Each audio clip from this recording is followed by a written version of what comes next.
तो गाइस आज हम एक्सप्लेन करने वाले हैं jack of all trades party of none का एपिसोड नंबर 2 सीजन 2 का। एपिसोड के शुरू में हम लोग देखते हैं कि ओहरन के स्टूडेंट्स डंजन में जाने वाले हैं, डंजन के 30वें फ्लोर तक। अब वो तो चले जाते हैं, पीछे से ओहरन उनके लिए परेशान हो रहा होता है। तो ये ओल्ड मैन वहाँ पर आ जाता है जो ओहरन से पूछता है, अगर तुम उनके लिए इतने ही ज्यादा परेशान हो रहे हो तो क्यों ना उनके साथ ही चले जाओ। तो ओहरन बोलता है, नहीं मैं ऐसा नहीं कर सकता, अगर मैं गया तो मुझे ऐसा लगेगा कि मैं उन पर यकीन नहीं करता। वैसे भी वो 30th फ्लोर पर जा सकते हैं अकेले ही। तो ये बूढ़ा आदमी बोलता है, फिक्र करना बंद करो फिर और उनके लिए वेट करो उनके वापस आने का। अब इन बच्चों को हम लोग डंजन के 30th फ्लोर पर ही देखते हैं, जहाँ पर ये लड़कियां तो अपने कपड़ों के बारे में बात कर रही होती हैं। कहती हैं देखो कितने ज्यादा प्यारे लग रहे हैं ना। तो लोगन उन्हें बोलता है, हम लोग लिब्रिंथ में हैं, ऐसी बातें करना बंद करो। और फिर खुद भी कहने लग जाता है, मास्टर ने मुझे एक तोहफा दिया, देखो मेरे कपड़े। तभी इन्हें किसी के फुटस्टेप की आवाज आती है। सोफिया कहती है, क्या हुआ? लोगन कहता है, यहाँ पर जरूर 3 गॉब्लिन होंगे। तो सोफिया बोलती है, लोगन और मैं आगे की तरफ देखेंगे और कैरल तुम हमारा पीछे से ध्यान रखना, देखना कि कोई पीछे से ना आ जाए। तो वो बोलती है ठीक है। तब ये सामने देखते हैं जहाँ पर 4 गॉब्लिन होते हैं और कितने हॉरिफाइंग लग रहे हैं ना। लोगन बोलता है ये तो 4 हैं, मैंने गलत गिन लिया। सोफिया बोलती है कोई बात नहीं, अभी इन लोगों ने हमें नोटिस नहीं किया, ये अच्छी बात है। पीछे से कैरल भी बोलती है पीछे से कोई नहीं आ रहा। तो सोफिया कहती है ठीक है, फिर ये जो पहले वाला है इस पर मैं मैजिक यूज करके इसे मारूंगी और लोगन तो पीछे 3 वालों को संभालना। लोगन बोलता है ठीक है। फिर सोफिया उन पर मैजिक यूज करके पहले वाले को काटती है और तभी पीछे से लोगन जाकर बाकियों को भी काट देता है। और कितनी ज्यादा जल्दी इन्होंने खत्म कर दिया उन्हें। ये एक दूसरे को बोलते हैं तुमने अच्छा काम किया। तो लोगन बोलता है सोफिया की कमांड बहुत ज्यादा अच्छी थी, शायद इसीलिए मुझे मास्टर बोलते थे कि मेरी इंस्ट्रक्शन अच्छी नहीं है। तो सोफिया बोलती है इतनी भी बात नहीं है, मैं तो वो कर रही थी जो मुझे बड़ी बहन ने सिखाया है। तो कैरल कहती है खुद पर इतना हार्ड होना बंद करो, हम लोग अभी भी सीख रहे हैं, अभी हम खुद को सेम्पाई से कंपेयर नहीं कर सकते। तभी लोगन पूछता है हमने कितनी प्रोग्रेस कर ली? तो सोफिया बोलती है 80%, बस कंप्लीट होने ही वाली है, हम ठीक तरीके से लड़ रहे हैं। लोगन बोलता है मैंने अभी रियलाइज किया कि जब मास्टर हमारे साथ होते थे तो काम कितना ज्यादा आसान होता था। चलो अभी आगे बढ़ते हैं। अभी ये लोग आगे बढ़ ही रहे होते हैं, लेकिन तभी वहाँ पर एक और पार्टी आ जाती है और ये वही पार्टी है जो हमने एनिमे में देखी थी। अभी यहाँ पर एनिमे वाला जो लास्ट एपिसोड है वही शुरू हो जाएगा और उनकी जो पुरानी बचपन की दोस्त है वो ड्रैगन स्लेयर को मारने आई है और ड्रैगन स्लेयर हमारा ओरन ही है। अभी ओरन आकर अपने जो स्टूडेंट्स है उन्हें बचाता है और इसकी अच्छे से तरीके से धुलाई करता है अपनी दोस्त की पार्टी की, और उसे पता भी लग जाता है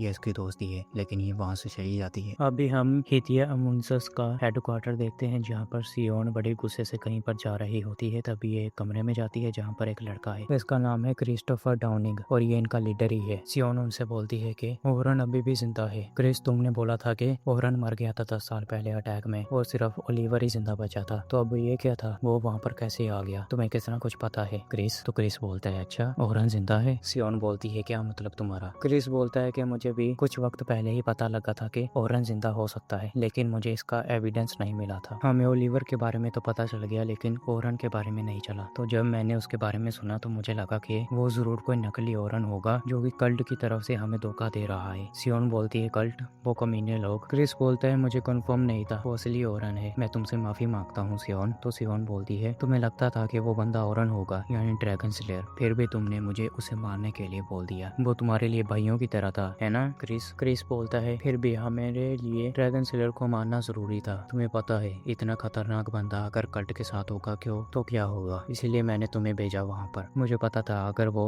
नकली ओहरन होगा तो उसे मारना बहुत ज्यादा आसान होगा, लेकिन वो असली हुआ तो तुम उसे मार नहीं पाओगी। तो सियोन चलाने लग जाती है, अगर फाइट थोड़ी और चलती तो हो सकता था कि मैं उसे मार देती। तो क्रिस बोलता है लेकिन तुमने उसे नहीं मारा, ये सेंस तो बनाता है ना। सियोन कहती है ओहरन पहले से तो बहुत ज्यादा डिफरेंट लग रहा था और उसने मेरे से अच्छे तरीके से फाइट भी की और उसने मेरे हर अटैक को डॉज किया, उसने मेरी यूनिक एबिलिटी को भी अवॉइड किया। तो क्रिस बोलता है अच्छा फिर तो वो अपनी पुरानी ताकतें यूज कर रहा है। सियोन बोलने वाली होती है फिर तो वो, तो तभी क्रिस बोल देता है हाँ वो ओहरन ही है, वो किसी तरीके से स्टीलिंग मैजिक को ब्रेक कर सकता है, आखिर उसने ब्लैक ड्रैगन को मारा है, अगर तुम उससे और ज्यादा फाइट करती तो हो सकता था कि तुम उसकी और ज्यादा मजेदार एबिलिटीज को देखती। सियोन कहती है तो तुम अब ओर्न का क्या करोगे? क्रिस बोलता है बाकियों की तरह यानी ओलिवर की तरह ओर्न भी कल्ट की तरफ से मैनिपुलेट किया गया है, हमें ध्यान रखना पड़ेगा, हम उससे ऐसे ही नहीं मिल सकते, पहले तो हमें उस पर नजर रखनी होगी नॉर्थर्न किंगडम में और उसके गिल्ड पर भी। खैर अपडेट देने के लिए शुक्रिया सियोन, अब तुम जा सकती हो। तो सियोन बोलती है शुक्रिया, लेकिन मेरा अगला मिशन क्या होगा? तो क्रिस बोलता है मैं चाहता हूँ कि तुम जाओ सोबर एम्पायर में, कल्ट वहाँ पर बहुत ज्यादा गलत काम कर रहा है, मैं तुम्हें डिटेल्स बाद में भेज दूंगा, अभी के लिए तुम जा सकती हो। तो सियोन जा जाती हुई बोलती है कि ओरन का ख्याल रखना। तो वो बोलता है हाँ। अब वो चली जाती है पीछे से। क्रिस बोलता है कि तो ओरन अभी भी जिंदा है, मुझे नहीं लगता कि वो हम लोगों को माफ कर पाएगा। ओरन, मैं तुमसे फिर से मिलना चाहता हूँ। मैं सोच रहा हूँ कि अभी तुम क्या कर रहे हो। और यहीं पर ये वाला एपिसोड एंड हो जाता है। आई होप कि आपको ये वीडियो अच्छी लगी होगी। अगर वीडियो अच्छी लगी तो वीडियो को लाइक करें, चैनल को सब्सक्राइब करें और आप लोग मुझे कोई और एनिमे यार या फिर मांगा भी रिकमेंड कर सकते हैं जिससे व्यूज आ पाए और अच्छा हो, और कोई नया एनिमे भी रिकमेंड कर सकते हैं। अभी मिलते हैं नेक्स्ट वाली वीडियो में। टिल देन, बड़ी एंड बाय।